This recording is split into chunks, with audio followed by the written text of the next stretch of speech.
Dear students, video संख्या 3 पे हम पहुंच गए हैं। लेसन आपका 10वां है। दिल्ली सल्तनत की तकनीकी एवं आर्थिक विकास के बारे में हम चर्चा कर रहे थे।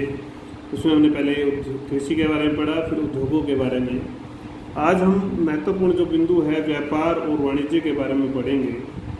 तो व्यापार और वाणिज्य के जो विशेषताएं हैं, वैसे तो कुछ चीज़ें हम पढ़ के आए हैं, लेकिन फिर भी थोड़ा डिटेल में हम पढ़ने वाले हैं इस बिंदु को। शासकों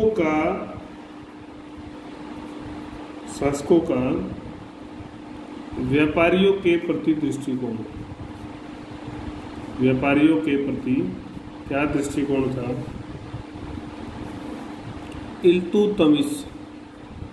इल्तुतमिश से हम शुरू करेंगे, क्योंकि ऐबक का तो काल कुछ था ही नहीं ज़्यादा।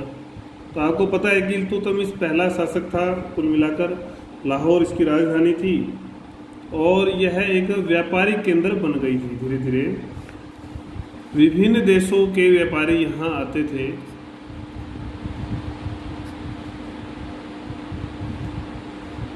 विभिन्न देशों के व्यापारी यहाँ पर आते थे, व्यापार करते थे, सुल्तान को उपहार देते थे।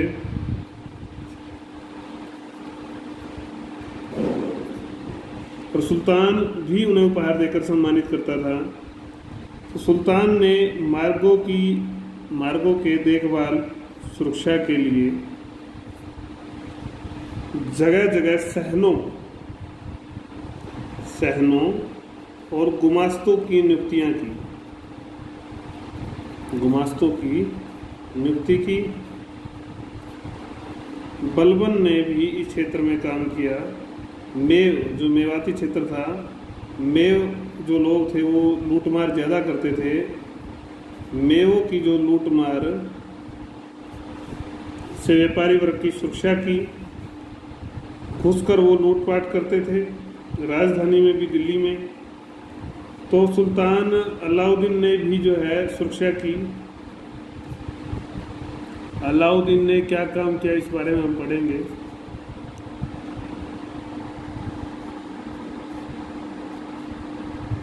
बलरिंग कई बार हो जाती है, ये समझ में नहीं आता क्यों होती है। तो अलाउद्दीन ने व्यापारिक मार्गों की ओर विशेष ध्यान दिया। व्यापारिक मार्ग जो है ज़्यादा सुरक्षित होने चाहिए। खुसरो के काल में, अमीर खुसरो कहते हैं कि इसके काल में सिंध नदी से लेकर समुद्र तक का जो रास्ता था, वहाँ पर डाकुओं का या लूटमार का कोई नामो निशान नहीं था। मतलब नहीं होती थी, यही कहेंगे हम। परंतु उसकी बाजार नियंत्रण प्रणाली जो हमने पढ़ी थी, जिससे रेट उसने कम कर दिए, तो उससे व्यापारी वर्ग को काफ़ी निराशा हुई थी। तो कुल मिलाकर तुगलकों का, जो तीनों शासकों के नाम भी लिख सकते हो आप, तुगलकों के काल में भी व्यापार को काफ़ी प्रोत्साहन मिला। मोहम्मद तुगलक ने सबसे ज़्यादा काम किया इस संबंध में। मोहम्मद ने स्थान स्थान पर डाक चौकियाँ, जलाशय, सराय, आपके बाजार, भंडार गृह, सब जो चीज़ें स्थापित की जानी चाहिए थी वो की उसने। फिरोज तुगलक ने कैसे योगदान दिया उसको समझेंगे हम। फिरोज ने अनेक करों को समाप्त कर दिया, अनेक अनावश्यक करों को समाप्त कर दिया, जो कि व्यापारी वर्ग के लिए कष्टदायक थे, काफ़ी कष्टदायक थे वो कर। तो ये इस तरह से इसने भी, तो उदाहरण के लिए दलाल ए बाजारा, अर्थात क्रय विक्रय पर लिए जाने वाला कर, चुंगी ए गल्ला, अनाजों पर लगने वाला कर, ये बंद कर दिए थे। नहरें खुदवाई इसने, बाग लगवाए, नगर बसाए। ये सारी चीज़ें व्यापारिक गतिविधियों में सहायक थी। व्यापार में इससे वृद्धि होती है काफ़ी। बाद में जब लोधी शासक आते हैं, अगर लोधियों की बात करें, तो इन लोधी सुल्तानों तथा बंगाल, भी एक बड़ा व्यापारिक केंद्र था। गुजरात हम जैसा कि अभी पढ़ के आए हैं। और स्थानीय तथा दक्षिण के जो शासक थे, इन शासकों ने भी व्यापार को बढ़ावा देने की नीति ही अपनाई।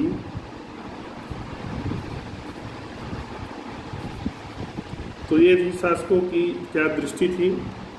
दूसरा बड़ा बिंदु है वह है व्यापारी। किस किस तरह के व्यापारी थे? कारवानी। कारवानी एक फारसी शब्द है जिसका अर्थ होता है कारवां या काफिला। बरनी के अनुसार ये अनाज के व्यापारी थे, बड़ी संख्या में एक साथ चलते थे।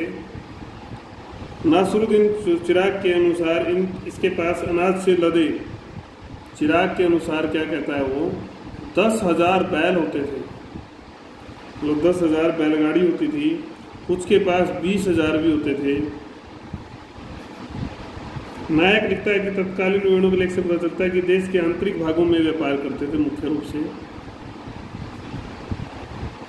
आंतरिक भागों में ही ये लोग व्यापार करते थे। दूर दराज के गांव से अनाज खरीद कर दिल्ली व अन्य केंद्रों पर बेचते थे।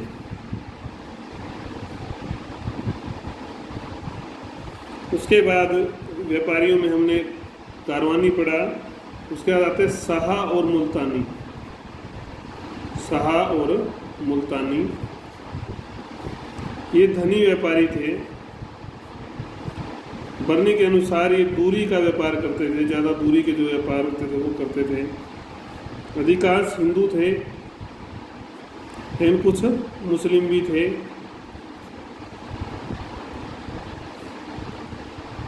कुलीन लोगों को ये ऋण भी देते थे।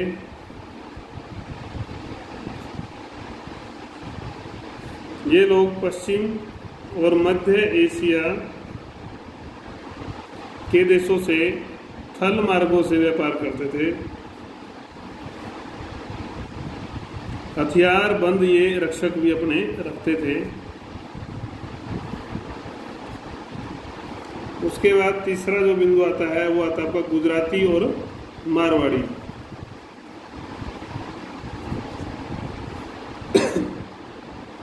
ये भी बड़े धनी व्यापारी थे। मुख्य रूप से तटीय व्यापार था। समुद्री मार्गों द्वारा माल को एक स्थान से दूसरे स्थान पर भेजते थे। चौथा जो है आपका अरब और तमिल। अरब और तमिल व्यापारी थे। ये दक्षिण भारत में हिंद महासागर से जो व्यापार होता था, इसमें इनकी बड़ी भूमिका रहती थी। तीसरा बिंदु आता है आपका बाजार व्यवस्था।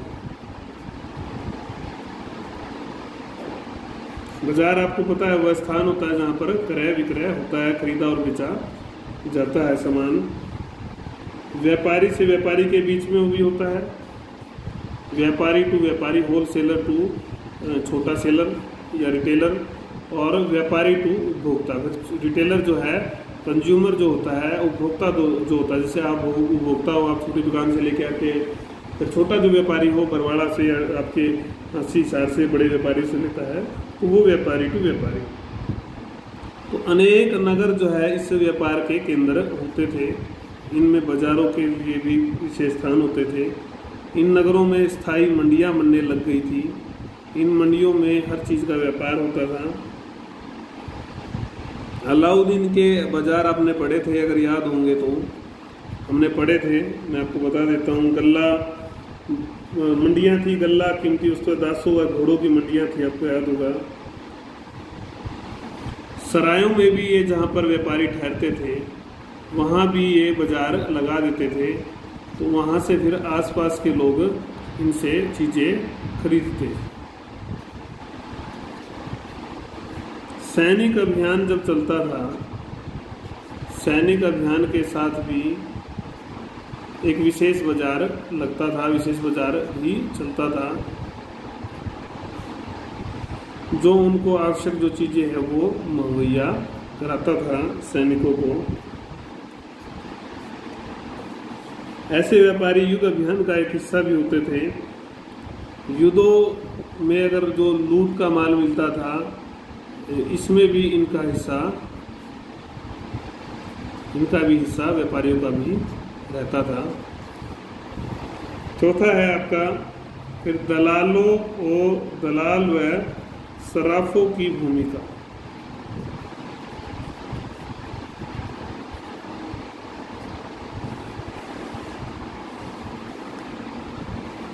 केंद्रीय भूमिका थी इनकी भी इस सारे क्रियाकलाप में, व्यापारिक और वाणिज्य के। इनके बिना काम चलना जो है मुश्किल था।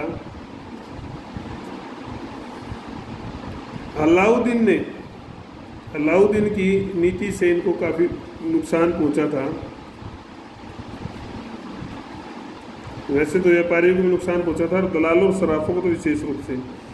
लेकिन फिरोज का जब काल आया तो पुनः इनको प्रतिष्ठा जो सम्मान जो है, इनके स्थान जो वो मिल गया था। दलाल की मुख्य एक प्रकार से बिचौलिए की भूमिका होती थी। ये कमीशन के लेता था और सौदा करवा देता था। आज भी होता है, ये आपको पता होगा। सराफ क्या होते थे,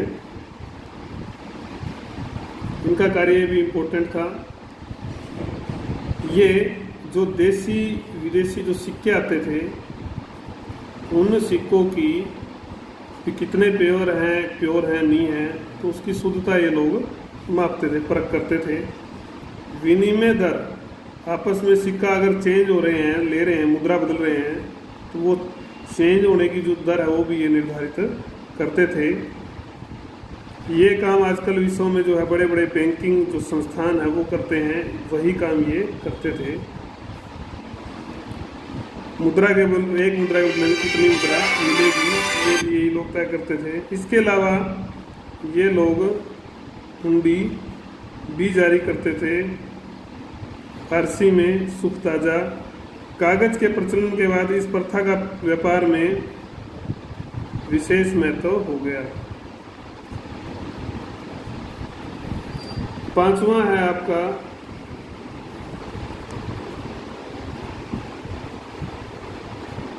आंतरिक व्यापार।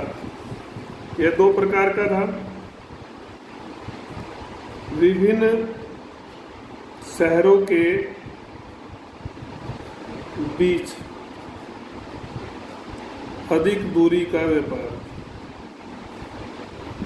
लंबी दूरी का व्यापार मुख्यतः विलासिता की वस्तुएं आती थी इसमें।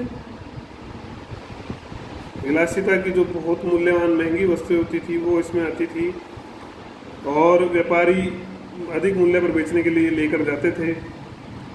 दिल्ली में जो मदिरा आती थी वो कहाँ से आती थी?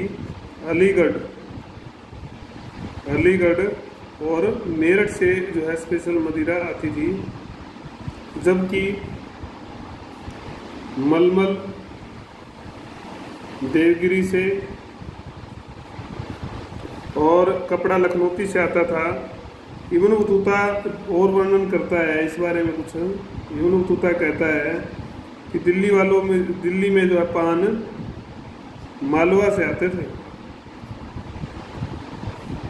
पहुंचने में 24 दिन लग जाते थे इनको, पानों को। मुल्तान जो है थल व्यापार का केंद्र था।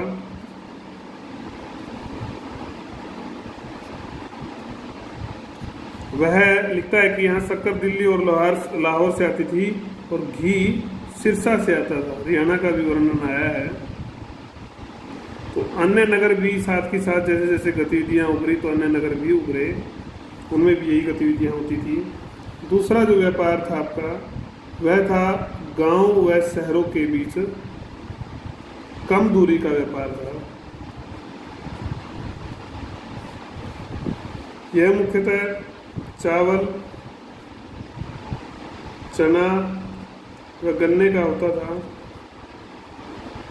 इत्यादि खाद्यान्नों, विभिन्न तरह की दालों, कपास, इन सब चीज़ों का व्यापार इसमें होता था। किसान जो है अपने उत्पाद व्यापारियों को बेच देते थे, बदले में नकद जो है धनराशि ले लेते थे और वही भूमि कर के रूप में अदा करते थे। यह नकद भूमि कर व्यवस्था ही व्यापार की जन्मदात्री थी। अगर अनाज तो अनाज ही चलता रहता तो व्यापार इतना विकसित नहीं हो पाता। फिर आता है आपका विदेशी व्यापार। विदेशी व्यापार में पहला जो व्यापार है का बिंदु है वह है स्थल मार्गों से विदेशी व्यापार। स्थल मार्गों की अगर हम बात करते हैं तो अभी हम पढ़ के आए मुल्तान इसका केंद्र था।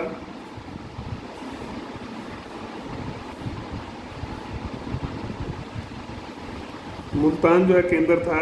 यह एक और क्या क्या लगता था इसके, कंधार क्वेटा मार्ग था, कंधार क्वेटा मार्ग पर था। दूसरी ओर लाहौर,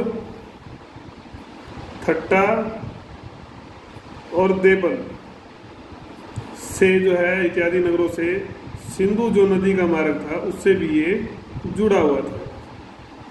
तो ये इसकी विशेषता थी।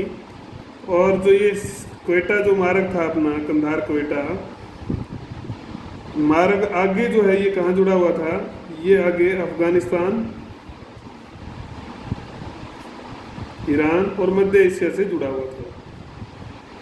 और ये हमने पढ़ी लिया कि ये इनसे जाता हुआ फिर ये पूरा दूर तक ही पहुंचता था। तो इन मार्ग से वस्तु का खूब आयात निर्यात होता था। निर्यात की अगर हम बात करें, निर्यात में अनाज, सूती वस्त्र, शक्कर, नील ये चीज़ें थी। फल, जुड़ी बूटी, मसाले प्रमुख थे। खाड़ी के देशों में जो है भारतीय खाद्य सामान और वस्त्रों की खूब मांग थी। आयात होने वाली वस्तुओं में आयात में आपका सोना, चांदी, जरी, रेशम ये आयात वाली वस्तुओं में था। विलासिता की वस्तुएं थी, कपड़े थे, ये सारी चीजें इसमें आती थी। चूंकि भारतीय खदानों से चांदी कम निकलती थी अपने यहाँ, इसलिए चांदी की मांग जो है अधिक रहती थी और वो मांग वहीं से पूरी करने की कोशिश की जाती थी। घोड़े जो है मध्य एशिया से आयात की जाते थे, ये भी हम पढ़ चुके हैं, अरब देशों से। घोड़ों का व्यापार प्रमुख व्यापार था।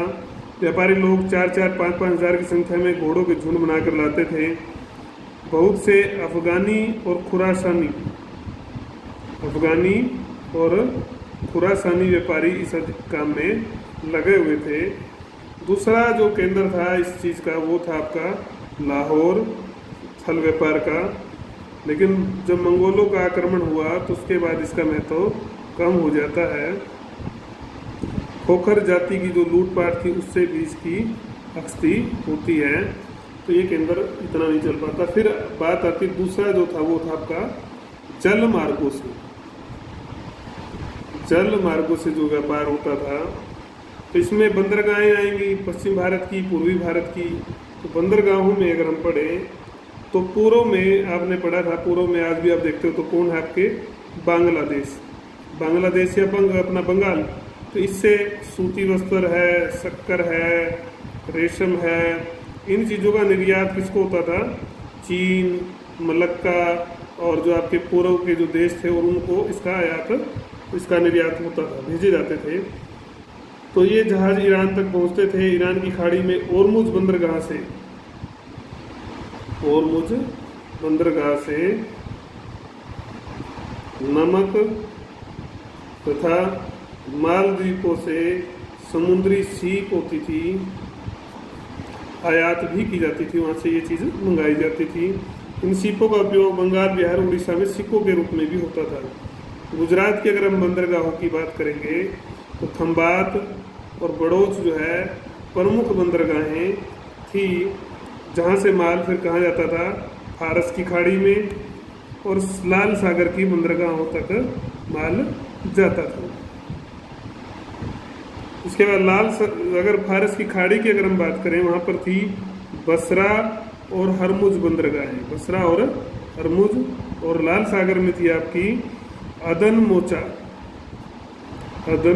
मोचा और जद्दा, ये प्रमुख बंदरगाहें वहाँ पर थी जिनसे व्यापार होता था। इनके माध्यम से ही यूरोप तक भारतीय वस्तुएं पहुँचती थी। तो ये हमने व्यापार के बारे में पढ़ा, इसको थोड़ा और विस्तार से आप पढ़ सकते हैं, देख सकते हैं। अगली वीडियो जो है अंतिम वीडियो होगी इस पार्ट की, उसमें हम छोटे क्वेश्चन और एक टेबल दी हुई है वो आपको बता देंगे।